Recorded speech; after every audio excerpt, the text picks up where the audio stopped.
If we really are committed to preparing our students for the future and being able to access the information that they have at their disposal, we shouldn't let the negative fear lead to censorship or to overhauling practices that could take away a lot of good from technology as well. So I would say make sure your approach is targeted, make sure that you're focusing on teaching healthy technology usage, good digital citizenship versus just trying to ban certain practices overall. You're listening to the smartsocial.com podcast. I'm your host, Josh Ochs. This is our District Talk segment where we interview district leaders to learn how they're keeping students safe on social media so those students can someday shine online. Now, let's get back to the interview.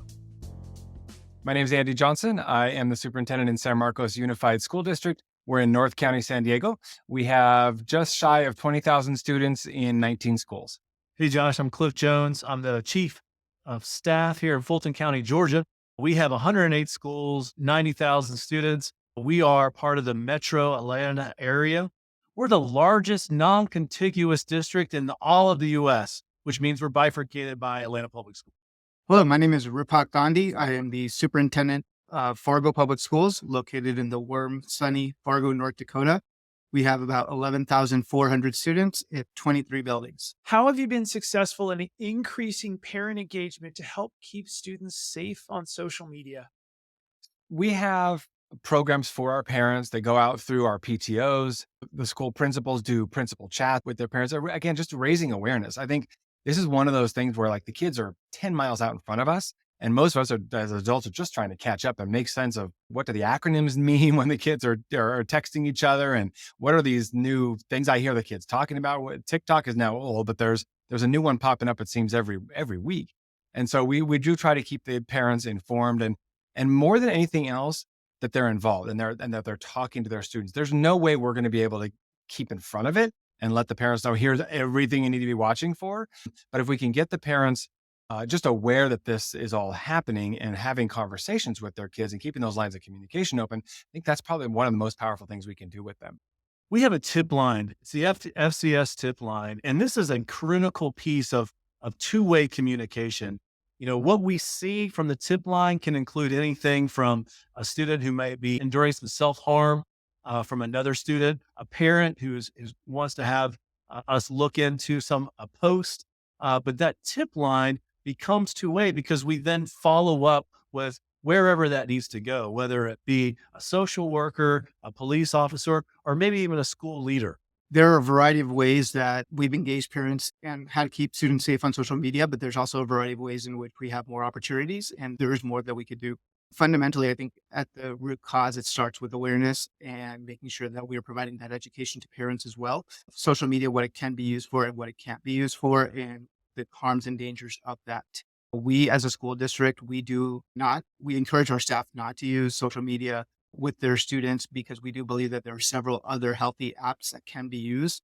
And one of our cultures or one of our practices that we're promoting within our district is that if you're a coach, if you're a teacher, if you need to interact with a student and they contact you on social media or via text messages, refer them to an app such as Seesaw or Remind that those are available and regulated. But if not, and that's not available for you at that time, then make sure that you always have another adult that is looped in on that conversation as well, just as a general best practice, whether it's another staff member or an adult as well. Social media can be used for good or bad. And I think it's a matter of educating parents. I think it's important to note that we all have a responsibility here, and adults bear more of a responsibility when they're working with youth than the students do. We need to make sure that we are identifying the practices that we should and should not engage in as well, and holding ourselves accountable to make sure that we are teaching that to the students that we serve. Are there any stories that might come to mind about any social media incidents you've been able to get in front of in your community or maybe even avoid by being proactive? We have a team here at the district office that does monitor the different sites. And so we know when there's buzz and there's chatter happening with our parents. And so we can kind of try to address things, the little smoke before it turns into a fire. But I think, again, the most important thing is that we're training our students. We have a portrait of a graduate. And one of the competencies in our portrait of a graduate is empathy. And so we're talking to students all the time about, before you get online or onto a social media app, or before you're even, like I said, at the lunchroom table, and something comes out of your mouth, is it helpful? Is it thoughtful? Is it kind? Because if we can instill those character qualities in our students, I think a lot of the other problems go away rather than us chasing after them all the time about this post and that post. And you got to take this down. You got to stop that, right? If we can teach the kids how to care for one another, how to think through what they're doing and saying and the impact it has on other kids, I think that's the most important thing. Utilizing our tip line, we've received some really important information about students' lives and their mental health. One that particularly comes to mind is one that I saw around 10 o'clock at one night. And a parent saw a social media post by a seventh grader that lived in their neighborhood. The parent put it on the tip line. We immediately flagged it and we did a wellness check. Unbeknownst to the parents in that house, the student who was in their bedroom was really going through a breakdown. We were able to intervene in real time. It took us about 30 minutes. And that social media post and tip line saved that student from some harm. Unfortunately, we live in a community where we are the third largest school district in the state of North Dakota. Our neighbor is the second largest school district in North Dakota. And between our two districts, we have almost a quarter of every student, K-12 student in North Dakota. Unfortunately, just because of the size and the amount of incidents that our school districts serve, we're only two of three school districts that have more than 10,000 students. We get a lot of media attention and there's a lot of community focus on ours. And both of our school districts have had inappropriate staff-student relationships that have been tied to social media over the past couple of years. And we try to do better every single time, but we also know that it's happened in our district and we are committed to learning from that and making sure that we're doing everything we can to keep all students safe. What would your advice be to other educators and other administrators to work together to create a culture of digital safety and responsibility in their schools? So the question of digital safety is, again, it's bigger than just digital safety. It's all the ways that we're building character in our students. So we have a portrait of a graduate that we have adopted in our district.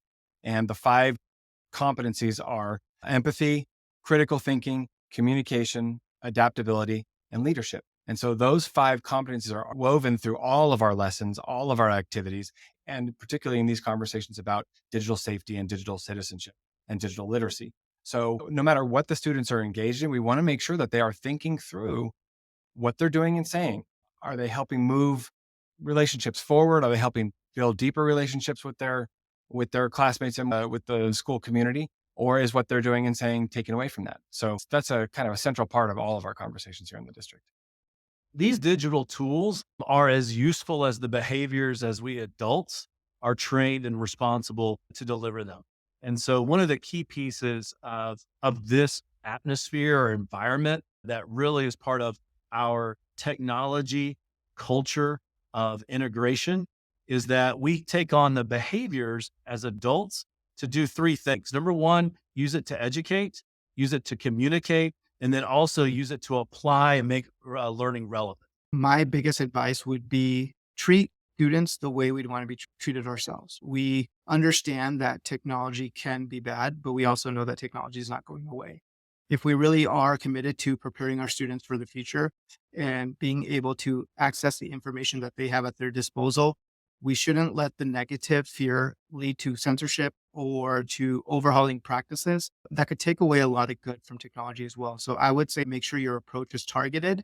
Make sure that you're focusing on teaching healthy technology usage, good digital citizenship versus just trying to ban certain practices overall. The best analogy I can give to educators is educators from my generation know that there used to be a time where we used to focus on comprehensive school attendance rates and improving from a 93 to a 95%. And only through research and practice do we learn that that's actually not the best move for student achievement. It's really focusing on decreasing your chronic absenteeism. It makes a bigger impact on sometimes what you want to do as a school district than just trying to get a high percentage even higher.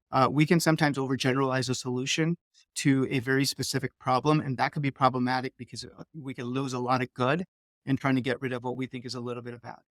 What are your 1 to 2 biggest social media concerns for the future? My biggest social media concern for the future is the veracity of what we're seeing out there and being able to know whether or not images and stories and even voices and even faces that we see on the various platforms are actually true. Artificial intelligence now is getting so good that photos of the Pope in a puffy jacket go viral and it's not even real. There was the story of a viral image that went out of the Pentagon with a little fire in the corner and the stock market went down for that day. And these have real consequences. I'm very, very worried about those kinds of things. I don't know what someone might be putting out about our district. There's someone could put out a statement about something that I'm saying that could be completely fabricated, and all the mop up and all the damage control I would have to do around that. So I'm a little cautious about some of those pieces. This one keeps me up at night. I think that social media is out in front of some of the levers that other harms that kids might endure, like a vape pen or other pills. And so when I think about social media, I really worry about the isolation for our students. I worry about unrealistic comparisons to people, places, and things that are really, truly false narratives out there that they see as reality, and how we can be a part of our kids' lives to better understand those social media posts so that they're connected to their community and know what reality really is. My biggest social media concern is simply misinformation and disinformation.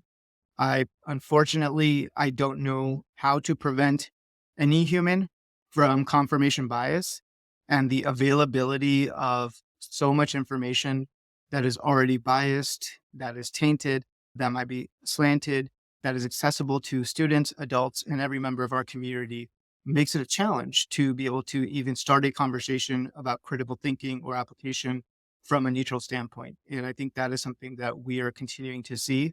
So that is going to be something that all educators and every member of our community is going to have to continue to navigate as we move forward and say, how do we analyze information that is available to us to be able to see, is this true? Is this accurate? Is this contextualized in the right way? Or are the generalizations being brought by a few pieces of information truly reflective of what the sentiment of this piece of information is? Funding is difficult across the country. What advice would you give to other school districts to secure funding to create the resources that parents need? I think everybody has this concern and this interest in making sure that the technology use is good and safe. You're not going to have a hard time convincing people of that. So we work with our PTO, our parent groups. We work with local industry. We work with the city of San Marcos. Actually, has been a good partner with us. So I guess my advice would be, you don't have to take this on all yourself, right? There are a lot of people have similar concerns, and everybody can come together around safety for our students. So I just go out there and I just travel and I just have these conversations with people in various settings. And before you know it, people are saying, hey, I'd love to help. So the resources are out there. I think we just as superintendents, we just need to be talking about it and be asking questions and even make a direct ask. And you'll be surprised how many people would be willing to help. I think we have to think long term about the funding of technology and how we're going about utilizing the training. But parents are really our partner here.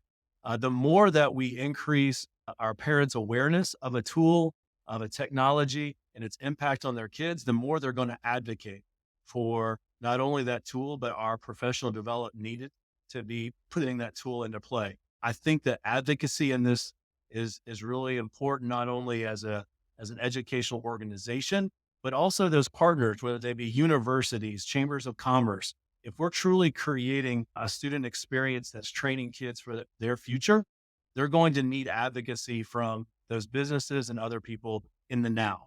At the end of the day, the world that we live in is all about competing priorities. And I think it's important to recognize that every school district leader has an obligation to fulfill the expectations for their community with the resources that they have. And I think it's really important to be able to communicate that, because there is a war on public education and people will use any metric that's available to them to determine success. But I think it's important for us to communicate that our measure of success might not just be what someone else's measure of success is. Our measure of success is making sure that we are meeting both the student achievement and student experience expectations of our board, our strategic plan, and our community. And I say that to share that I've done turnaround work in previous school districts I've worked in. I don't work in a turnaround school district anymore. We do have a very high performing school district here in Oregon. We're really proud of our work. But we also provide a series of opportunities for our students that may not be measured in standardized test scores. And those series of opportunities take away resources. They take away staff, time, and opportunities because we see value in them in our community. We offer orchestra in fifth grade. We have been awarded by the National Association of Music Merchants. There Music Excellence Award for 19 years in a row. Those take a significant investment. So when people only hold us accountable to a third grade reading score or fifth grade reading score, my conversation with my board often is, we can get there if that's the only metric. But then are we going to eliminate some of those other opportunities we have so we can double block reading and double block math and do some of these other research-based practices? Are we going to work with our union to change contract provisions to move our best teachers to where we see our lowest performing students? Some of those practices are things that we will implement because we see those needs, but sometimes we also will have real conversations about there are competing priorities here, and we have to figure out, how do you balance everything that we want to be able to provide with the limited resources that we have, and recognize that we can't do everything for everyone. Our goal is to get better every single day. We don't believe that perfection is a goal. We believe that our goal is to get better every single day by taking a look at the resources we have and making sure that we're addressing the disparate outcomes that for our students that are not receiving educational justice from our system. Thanks for listening to our smartsocial.com podcast. I'm your host, Josh Ochs. This was our District Talk segment where we interview school district leaders to learn how they're keeping students safe on social media so those students can someday launch into their future by shining online. This episode was brought to you by our smartsocial.com VIP program. It's called the Very Informed Parent Program, which helps you engage your students with teen-led video lessons. Stay one step ahead with our premium parent newsletter and discover hidden features on trending apps on teens' phones and our 54 plus live parent and student-friendly events every single year. You can click on the link below to chat with one of our team members if you want a free pass to our VIP program to support your community with our smartsocial.com resources. And if you're a district leader who has a success story, we would love to feature you on a future episode. You can click the links below to reach out. Thanks so much for listening, and we look forward to seeing you on the next episode. Have a great day.